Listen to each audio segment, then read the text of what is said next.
Thank you, Dean. Can I be heard? Is this working? I guess you couldn't hear me ask you if you can hear me. Okay. I want to take this time to share a memory with you. This particular memory comes from the summer of 2008.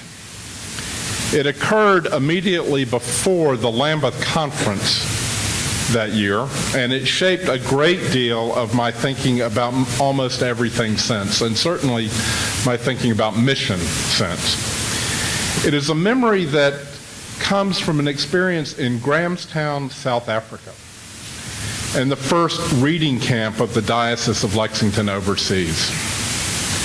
My wife Ginger and I attended along with 4 other volunteers from our diocese, including 3 young adults. Now, unlike our own reading camps in Lexington, which necessarily have no religious content because of our constitutional value against the establishment of religion and our partnership with the public schools, reading camp in South Africa is expected to have a religious component. So on the first evening, I gathered everyone in the chapel to discuss the pictures that each camper had made that day, which in South Africa are called photos. The campers sat with me on the floor, and I asked them if they had had their photo made. "Oh, yes," they all responded. Did all of the campers have their photo made? Yes, they were sure. Are all of the campers here?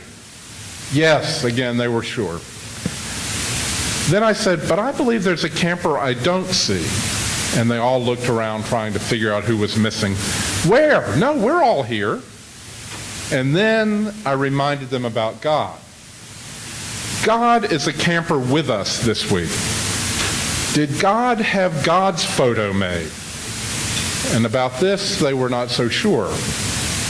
I asked them if they had ever seen a photo of God. No one had. So I asked, "Would you like to see a photo of God?" And with great curiosity, they all responded, "Yes." At that point, I pulled out a mirror from behind my back, and I held it up to their faces one at a time and said, "This is God's photo." We are God's image, I told them, God's photo. And God will be a camper with us this week. God will be with us in all the things we do this week, in learning to read, and in the games we play, and when we eat together, and in the places we visit. So every night, we gathered in the chapel, and I asked where they had seen God that day. There were always lots of answers. One of our young adult volunteers, a young man named Connor Egan, told me one evening in chapel where he had seen God that day, when he had been awakened at 4 o'clock in the morning with the sense that he was being watched. And when he got up out of the bed, he found all of the little campers assigned to his care dressed for the day and sitting on the bed opposite him, waiting for him to get up. And Connor asked them, "What are you guys doing up?" And their answer was another question. When is it time to read? It's quite remarkable. On the last night of camp, the campers all got ready for bed, and then they came to tell Ginger and me goodbye because we had to leave early the next morning to go to Lambeth. They came in with their pajamas on, and some brought blankets or pillows or sleeping bags, and they sang a song for us. And then the teacher asked them if any of them had anything they wanted to say to Ginger and Stacy. One little girl, whose name is Charmaine, stood up, and she said in this wonderful South African accent, "We will remember about God." And of course, it is I who will remember about God, because I saw God's photo in Charmaine's precious face. Human memory is quite a remarkable phenomenon, both mysterious and complex. very basic to who we are as persons. We speak of one who has lost memory as being robbed and is not there anymore. Losing our memories is one of the things we fear most in life because memory is essential to our identity. Some of our memories are so powerful that to recall them makes the event itself real again to us. We experience the sights, sounds, and scents as if they existed in the present and not merely in the past. That is the sense in which the New Testament uses the word anamnesis, as in, do this in remembrance of me. It is also the sense in which I tell you my memory of Charmaine. We will remember about God. It is no accident that these important words, do this in remembrance of me, come to us from two sources in the New Testament. The first letter of Paul to the Corinthians and the Gospel of Luke. The words of Paul and Luke. Paul, who was the church's primary missionary, carrying the remembrance of Christ, the presence of Christ to the Gentiles. And Luke, who chronicled the work of Paul in the book of Acts. The fundamental missionary activity is remembering about God. Remembering in the sense of anamnesis, not reminiscing, and not just telling, but acting, making the memory real in the present, being the hands and feet and vision and compassion of Christ in the world. The first apostles set out to remember about God, to make Christ present in the world, as the letters of Paul and the book of Acts tell us, because it was essential to who they were to do so. There have, however, been times when the church has forgotten. When we do, we are not truly ourselves. We are not truly present.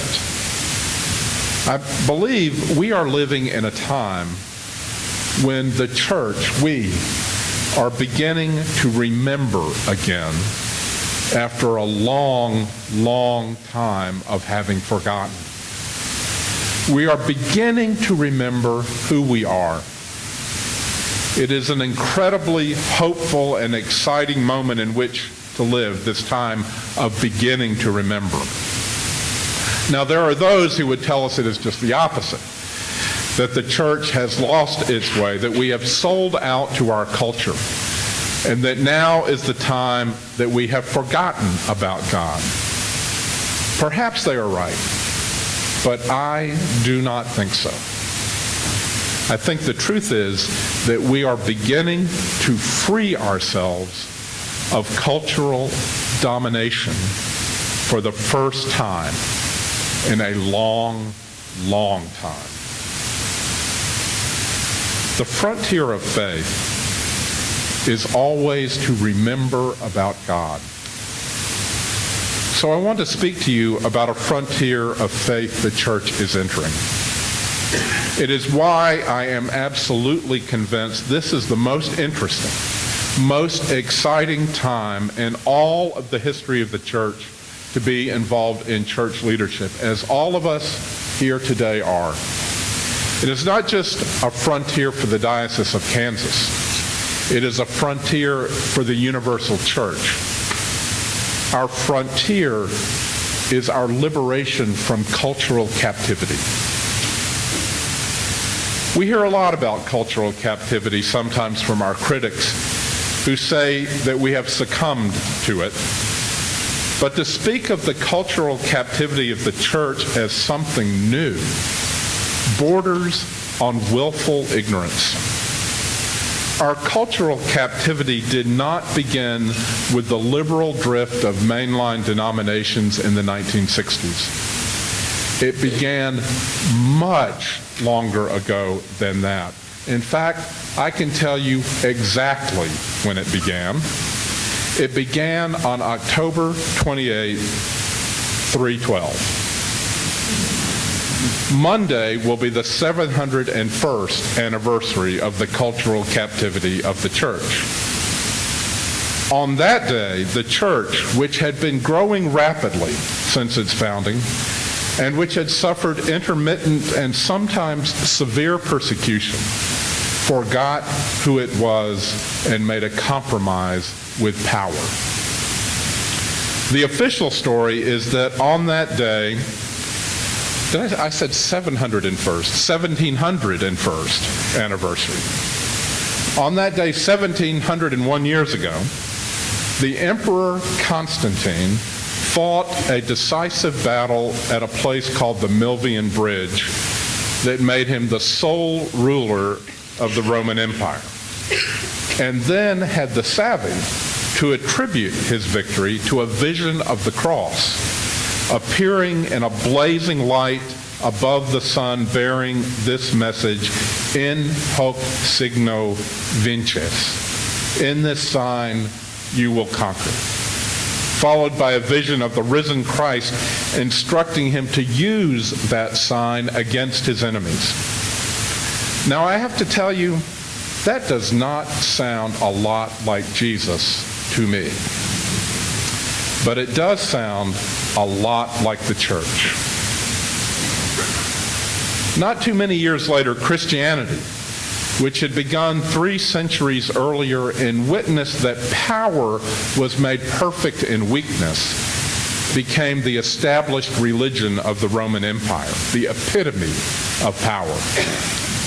From then until now, really, the church, particularly the clergy, especially the bishops, became identified with power, prestige, and privilege. Today, we are more democratic, perhaps, about how we distribute power and privilege, but they are power and privilege nevertheless. Instead of being the voice of truth to power, the church justified the use of power in the name of God. Instead of being an instrument of peace, it perpetrated violence and preached the Crusades. Instead of being the advocate of the poor, the oppressed, and the marginalized, it became the defender of the established order. Instead of a posture of self-offering, it assumed a posture of self-protection. Bishops became princes. Pastoral cures became administrative units based on those of the Roman Empire, which happened to be called dioceses.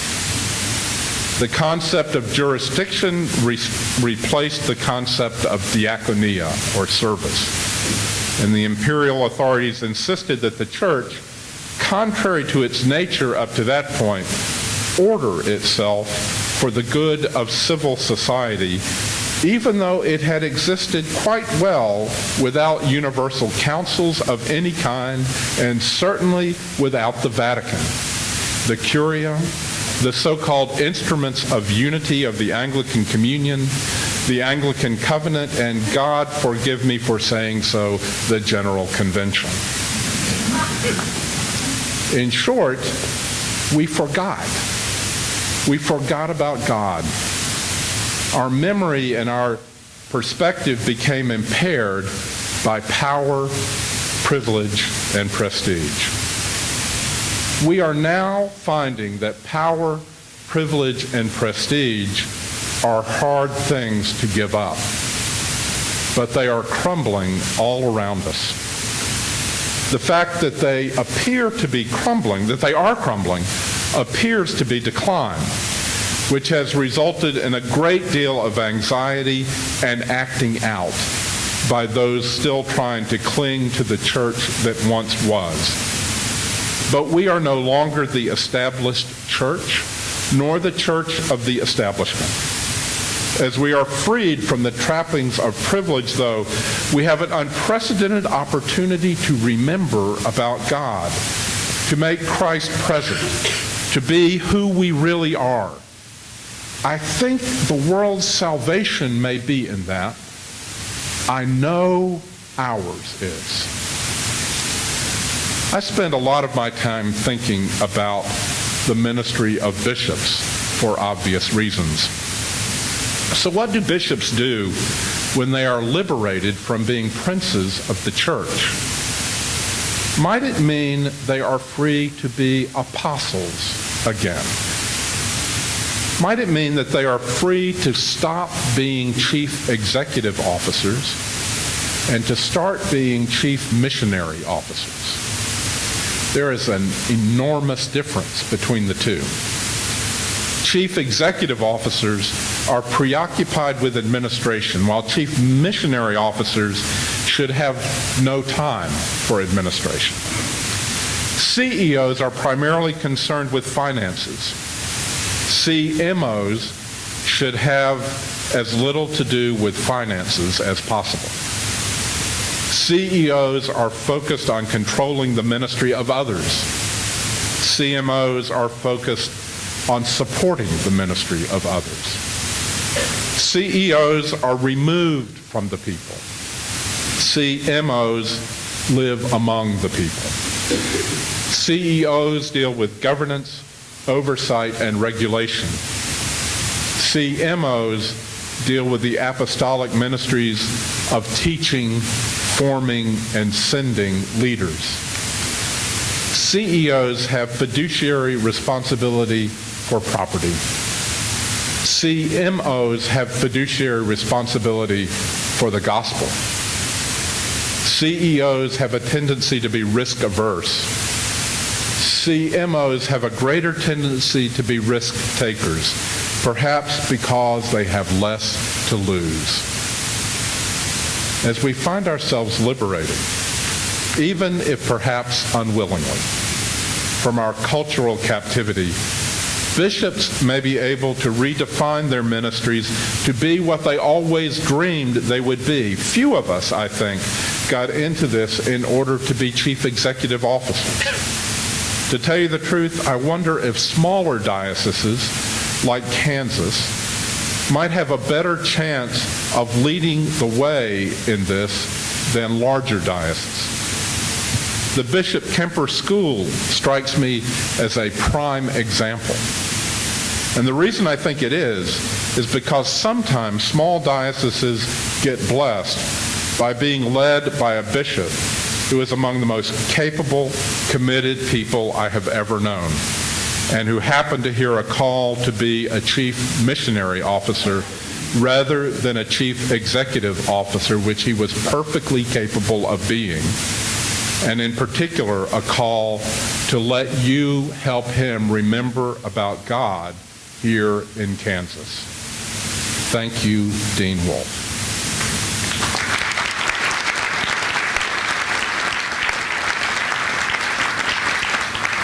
It is not just bishops, of course. Few lay people were baptized or confirmed or caught the fire of the Holy Spirit in order to do church work. The ministry of the laos, which is all of the baptized, lay and ordained, and not just the non-ordained, is to change the world. It is to proclaim the gospel by word and by example. It is to tear down what is unjust, and more importantly and much more challenging, to build what is just. It is to build the beloved community. It is to love and serve. It is to care for the poor and eliminate poverty. It is to feed the hungry and eliminate hunger. It is to clothe the naked and shelter the homeless and eliminate want. It is to heal the sick and defeat disease. It is to proclaim release to the captives and, in fact, actually liberate them. It is to restore sight to the blind and keep and help light overcome darkness. It is to proclaim the acceptable year of the Lord, and in God's time to usher in the reign of our God. It is, in a word, to be missionaries. Just as the Word became flesh to dwell among us, The laos follows the incarnate word to be among the world, especially the poor, the sick, the marginalized, the imprisoned, and the oppressed. That is where disciples dwell, because that is where Jesus dwells.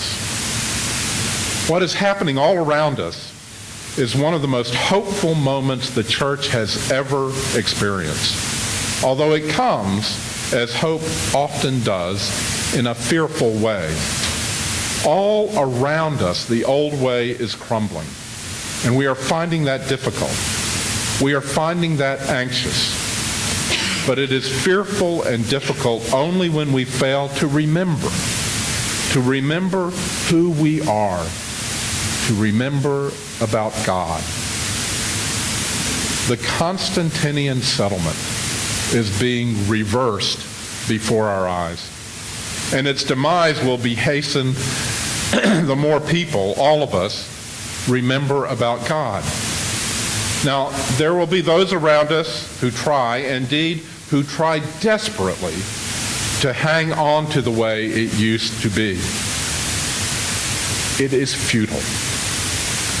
It is futile because God does not will ever the way things used to be. God wills the way things will be. What we have before us is an opportunity to participate with God in creating with God the way things will be. It is the most interesting, exciting, and spiritually rewarding time in the entire history of the church. It is the opportunity to participate in the demise of Christendom so that Christendom might be replaced by Christ alone. By Christ alone.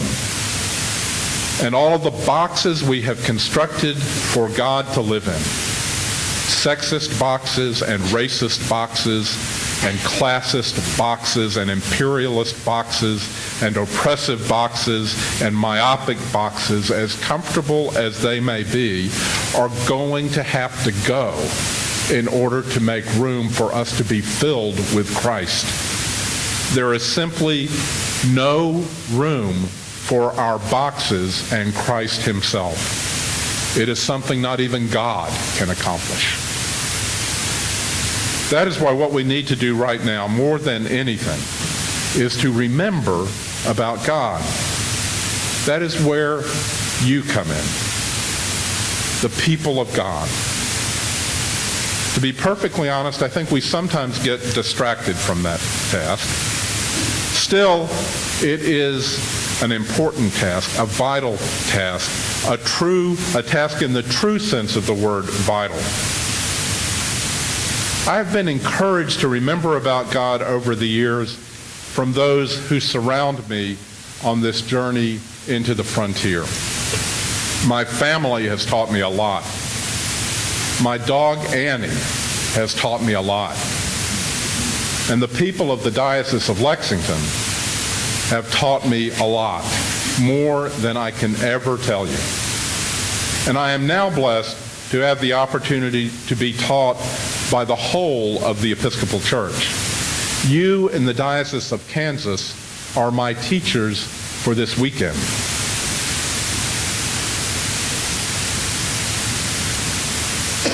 And so, with that in mind, the theme of remembering about God, I thought it might be good for me to close with one final reminder about God. At least, I know that I need to be reminded from time to time. It is a story about someone who came into my life at one of those times when I had forgotten. Perhaps you forget sometimes too. I met this person one day after church. The church at issue was my last assignment as a parish priest before becoming a bishop. It was a fairly large parish in Atlanta called St. Bartholomew's. Now, St. Bartholomew's had a reputation for being concerned about outreach and social justice. Part of the parish history is that during the civil rights movement, the members were known to commit the ultimate Episcopal heresy. and cancel coffee hour. They did this in order to board chartered buses to go downtown to the state capitol to demonstrate for school integration. St. Bartholomew's started the first shelter for homeless families in Atlanta. And it did that by turning its Sunday school classrooms into bedrooms at the crack of dawn on turning the Sunday school classrooms into bedrooms after church on Sunday, and then turning them back into classrooms at the crack of dawn on Sunday morning. It hosted the local ministerial association's emergency assistance program. It put on a major fundraising event every year in order to give all of the money it raised to local charities. So not surprisingly, at St. Bartholomew's, we had a constant flow of people who were poor coming to seek assistance in one way or another. And that is why we had a very important policy. Sunday was reserved for worship, which is also something St. Bartholomew's happened to be good at, if you consider high church in sneakers to be good liturgy, which I do. So on Sunday, we would not, under any circumstances, consider requests for help with rent or utilities or transportation or anything like that. We did that every other day of the week, but on Sunday we prayed. On one particular Sunday, I was greeting the people at the door as they left church after the service when an usher came up to me and reported that there was a man there asking to see the pastor. I knew what that meant. In an Episcopal church, when someone asks to see the pastor, you know what that means. So I glanced over my shoulder, and sure enough, there was a man there who appeared to me to be homeless. I told the usher to tell him I would be with him in a minute. I did not mean in a minute literally. I meant when I get around to it. I actually meant when I get around to it, and I hope he'll be gone by then. So I greeted everyone coming out of the church. I greeted everyone else that I could think of. I went back to the sacristy and greeted the altar guild. I went to the kitchen and greeted the breakfast cooks. And when there was no one else, I found that this man had been waiting patiently to see me. When I went up to him, I asked in a tone that I am sure conveyed my implicit message, "What can I do for you?" I did not ask him to come to my office. I did not even ask him into a more private place in the church. I just was there in the foyer and asked, "What can I do for you?" Because I knew that he was going to ask me for something, and I was going to tell him to come back the next day. What he asked instead, however, was, "Pray for Hobie." I realize now that he didn't ask anything at all. His sentence was not interrogatory, it was imperative. I stood convicted without being judged, which sounds a lot like God to me. When I recovered, I then invited him to come into the church. And then I asked, "Who is Hobie?" And when I asked, all he did to respond was to pat his own chest. And as he patted his chest, mine was cracked open. And we stood there in the church with everyone else mostly gone, with my arm around this stranger, and we prayed for Hobie. I think I did most of the talking because I knew I had a number of things I needed to say to God at that moment. Hobie just listened, or maybe, I hope, Hobie was praying on his own, and I hope Hobie may have been praying for me. And at that point, another usher came up with one of those all-important questions that clergy get asked on Sunday morning, like, where are the bank deposit slips, or to whom should the altar flowers be delivered, or my personal favorite, what should I do about the toilet overflowing in the men's room? It never ceases to amaze me that lay people think their priests know nothing about the Bible or liturgy, but that they're experts in plumbing. So I excused myself from Hobie to deal with whatever it was, which now seemed more like an annoyance, distracting me from what was important, than an excuse for avoiding Hobie. But I promised him I would be right back. When I returned, however, Hobie was gone. Vanished. Disappeared. It was as if he had never been there at all. I looked around the church for him. Nowhere. I went out into the churchyard. Nowhere. I even went down the hill and down to the street, looked up and down. Nowhere. He was just gone. It was not so much a lesson as it was a reminder, and perhaps a warning. This is the lesson. First, people are more important than policy. Second, the poor have everything to do with God in the flesh, concretely and tangibly. The poor are nothing less than sacraments of the presence of God, in exactly the same way that the bread and wine are. The poor have everything to do with remembering about God, as in, do this in remembrance of me. The church at every level has one purpose, as I see it, and that is to meet Jesus. Jesus, of course, is the ultimate frontier of faith. And Jesus will be met where he told us we would find him, among the poor. That is what we are here to help make happen. Meeting Jesus among the poor. To tell you the truth, I think that has a lot to do with one of the main purposes of a human life, regardless of religious traditions. It is to meet God in the poor, or perhaps it is to meet ourselves in the poor. It is all about relationships with the poor, or at least that's what I got from Hobie and Charmaine. And the woman I confess I have a tendency to avoid on my way home from the office, who asked for spare change outside Staples on 43rd at 3rd.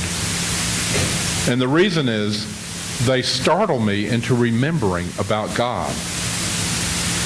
We are standing on the threshold of helping the world remember about God.